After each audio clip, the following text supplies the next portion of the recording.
Welcome, everyone, to this episode of Rossiter's Ringside Report. I'm Mark Chang. I'm joined by the head coach of the Annandale Boxing Program, Leo Rossiter. And Leo, you want to get us started with some fight results? Right. I'm gonna start with the Jetta promotions that was done in the casino up in uh, North Arundel, Anne Arundel County, North Arundel. I forget what that casino is called. I think it's in Hanover, I think Maryland Live. Maryland Live. Okay, that's right. I get the horseshoes downtown. All right. He had a show on the July 26th. And this is interesting. A Virginia fighter, Emmanuel Alim. He's been around for a while. Good gym. His dad coaches him. Um, Fifth Dimension is the name of their gym. Anyhow, Emmanuel, he stopped Demond Nicholson in the ninth round to win the WBC light heavyweight FACAR title. Then the second fight is a kid from up there around the Beltway, Mikael Fox. Uh, he won the UBO Continental Super Welterweight title over Kendo Castaneda. Unanimous, unanimous decision. And at cruiserweight, Tyler Langer stopped Demondo Minor and won. Then Mohammed Jones, unanimous decision over Ronald uh, Barnett at 140 pounds. Brandon Chambers won, actually it's Bernardo Chambers, excuse me, won a split decision over Andrew Colin, over Colin Hunter at 140. Um, Esri Turner stopped to Marvis Carter at round one at 168 pounds. Mark Bickerstaff and Case of El Amin drew at 147 pounds. Nico Wood stopped Jonathan Cahill in round one at 135 pounds. And Nasheed Smith stopped Nate Gomez in round one at 175 pounds. Then we had Christian Vargas stopped Matt Drummer in the second round at 160 pounds. Rodrigo Jennings stopped Enoch Nelson in one round at 147.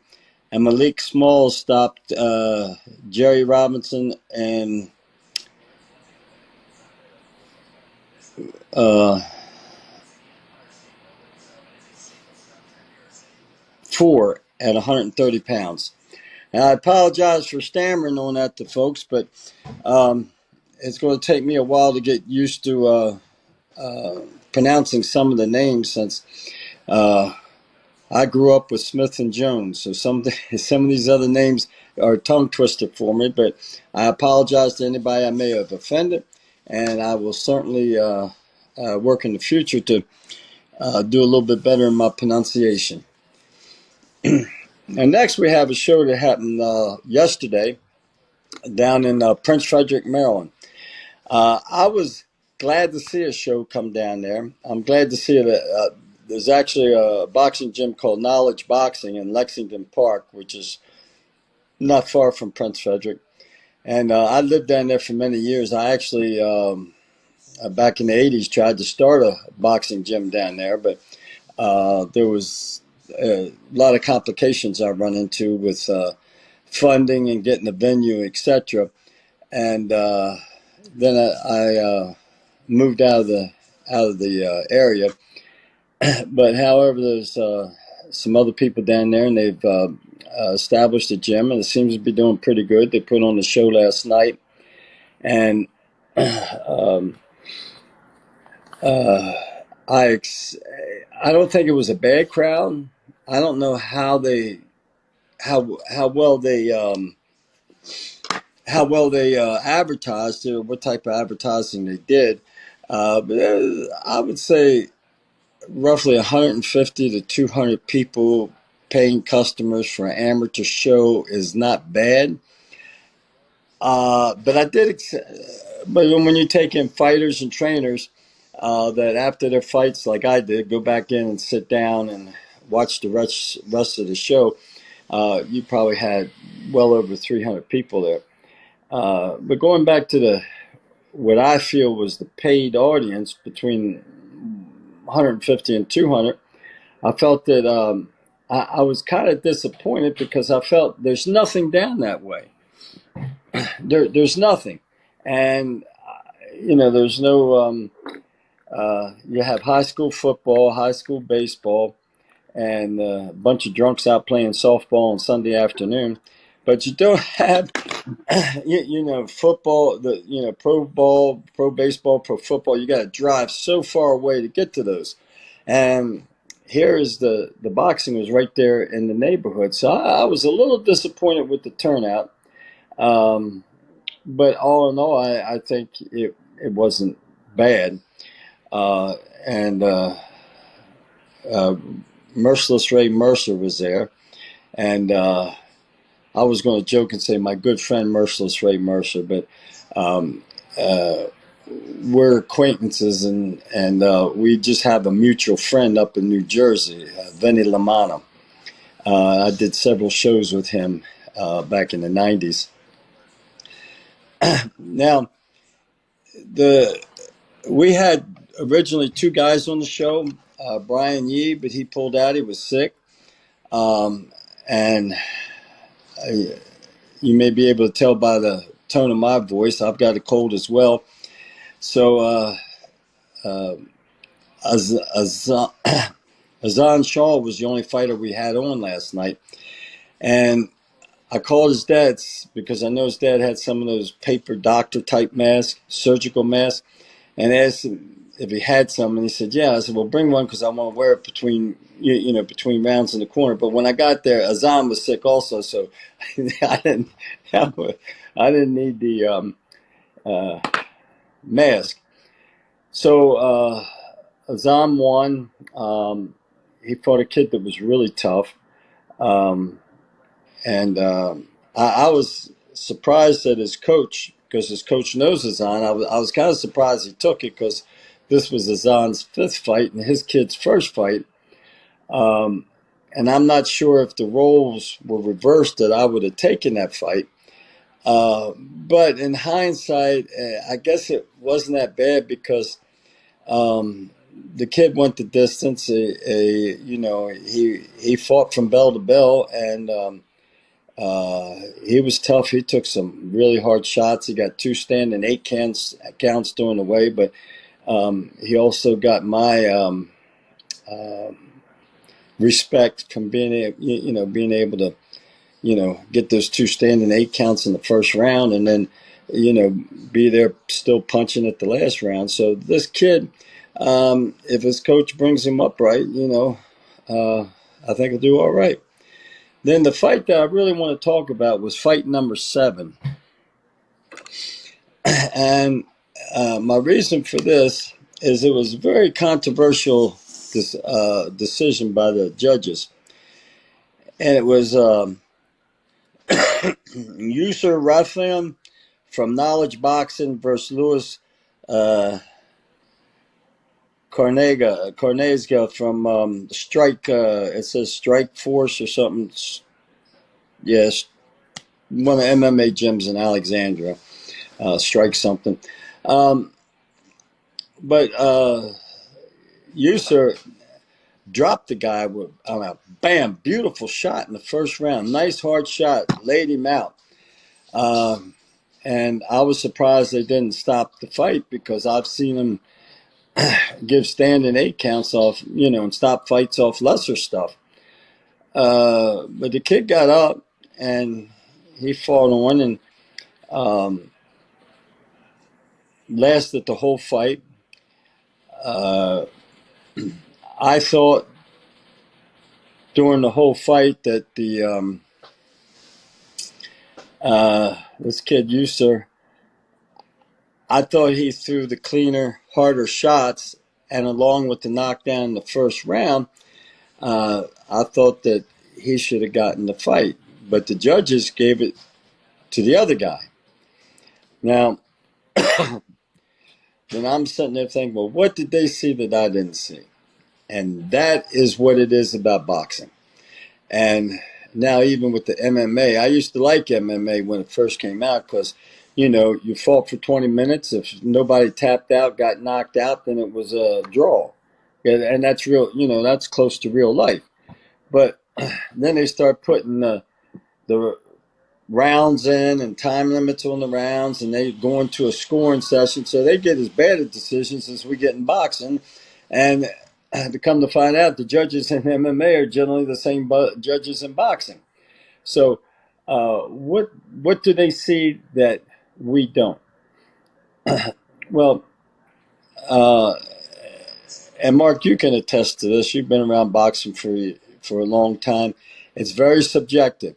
You and I, you and I can look at something and get, and we've known each other for years. We get along well, uh, but we can have different opinions. You know, um, about anything, about a person's looks, about uh,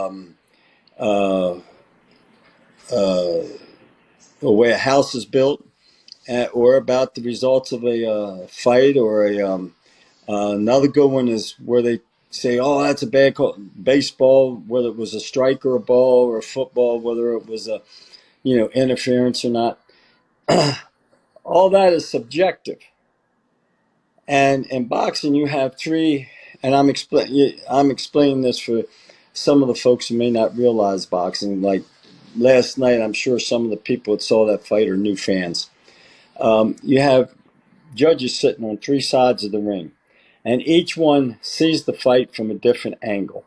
So where I'm looking at the fight, and it's looking like the guy's getting a clean shot, and then when his back is to me, I can't see what the other guy's doing. So maybe this other guy is getting cleaner body shots, coming up and fighting on the inside, getting good shots that I can't see. Another thing is when you hear this big wah, like I was sitting next to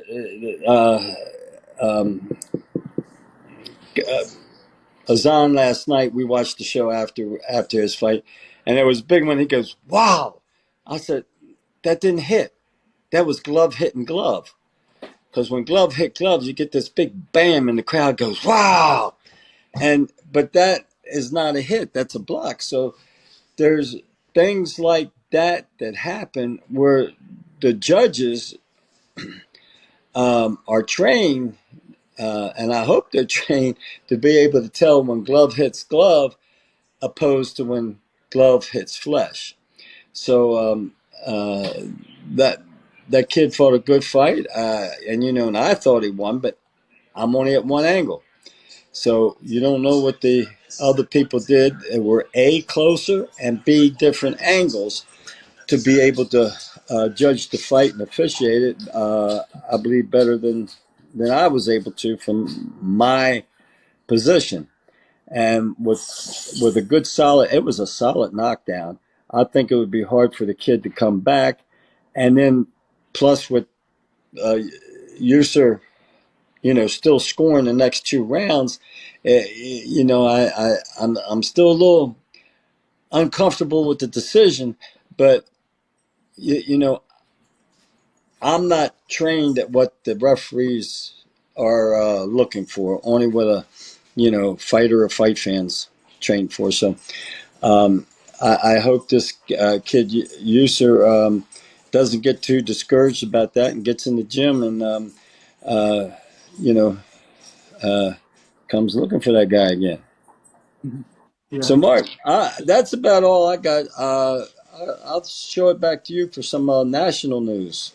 That's our Yeah. local wrap up. Yeah, I want to address a couple of things that you brought up with the judging. So, having been a judge myself, a USA boxing judge, that was, mind you, over 20 years ago.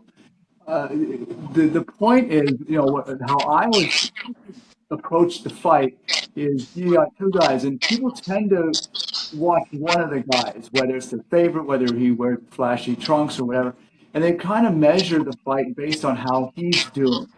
I always try to focus on both fights and look at the exchanges and tally in my mind who's actually doing better without, because it's easy to slip into watching one guy for some reason or another. But but the point I want to make is that unfortunately, I don't think there's really enough training for judges, and I think the amateur judges to get certified with USA Boxing, even that is more training than a lot of the professional judges. But that's a whole other conversation. So one other point that I want to bring up with the judging is, yes, you are absolutely right that the fight looks different in different angles, but also that's one angle, if you will. The other one is people will judge a fight on TV and in person. You judge a fight in person, you're ringside, or whatever, you look at that same fight on TV, it looks very, very different. So unless something is extremely blatant, right, I don't really like to question kind of close fights because I'm usually watching on TV, whereas if I was ringside, it'd be a much different look a lot of times. With that said, we had we have some upcoming fights. And speaking of Azan Shah, this kid is just incredible. I've seen him in the gym. Uh, he's just such a good boxer, and he comes from a fighting family. His father and his uncle were both boxers, and not just they were boxers; they were excellent boxers. So I think he's going to do real well. Um, Now, Jetter Promotions, speaking of which, has an upcoming show on September the 20th at Rosecroft Raceway in Fort Washington, Maryland. And already there are 11 fights being worked on for this card. This is going to be action-packed. Four of the confirmed fights already are Malik Small versus Rensley Washington III at lightweight, Rafael Yari versus Charles Robbins at super lightweight, Ibrahim Robinson versus Kashif El Amin at welterweight, and Rodrigo Jenkins versus Wayne Johnson also at welterweight. A couple other people that are going to be on this card. Casey Wheeler, I've seen her fight before. Very tough, very exciting fighter. Draws a big crowd. And also Nasheed Smith, who I believe you mentioned fought on the last card. And my understanding is that this kid is just outstanding and definitely one to watch. But that's going to be coming up on September the 20th at Rosecroft Raceway in Fort Washington, Maryland. Um, Talking about a couple of the events that have recently occurred, there's been a few, but the one of note really is last week's fight between Moses Itauma versus Dillian White. That's got everybody talking. I've seen Moses Itauma before the Dillian White fight. He's incredible.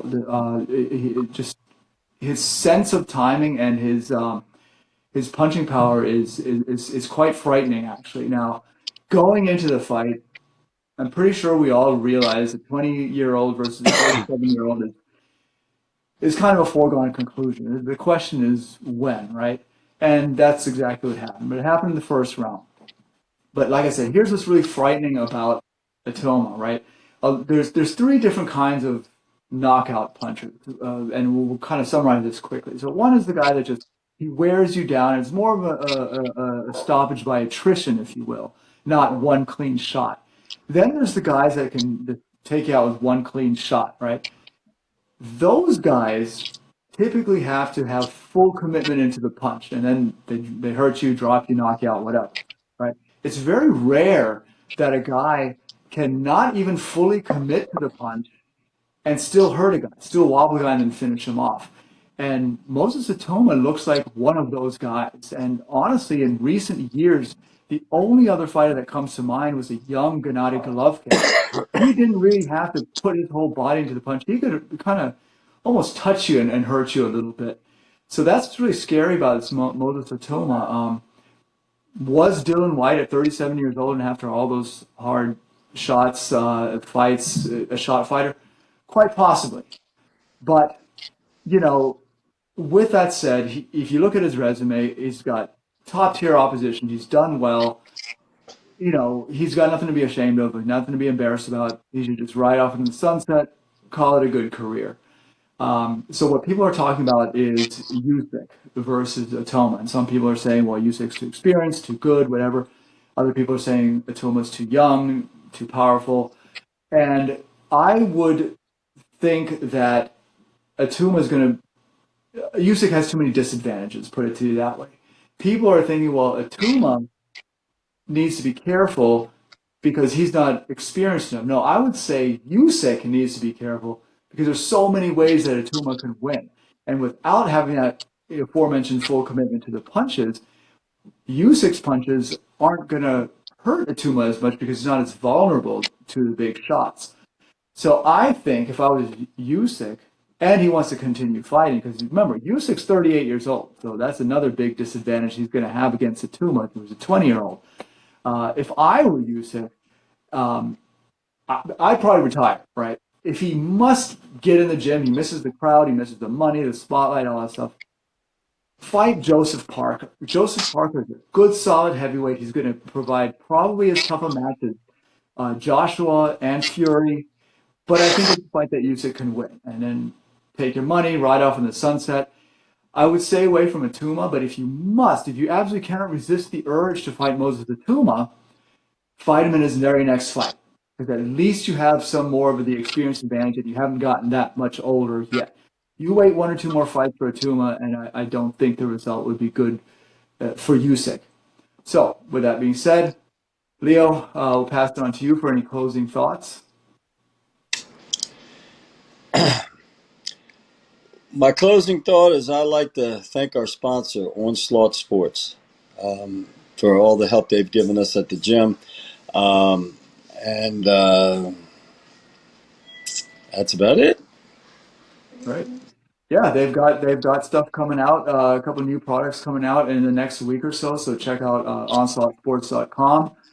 See if any of these fit your specific training needs. And with that, we will see you on the next episode. Thank you all for watching.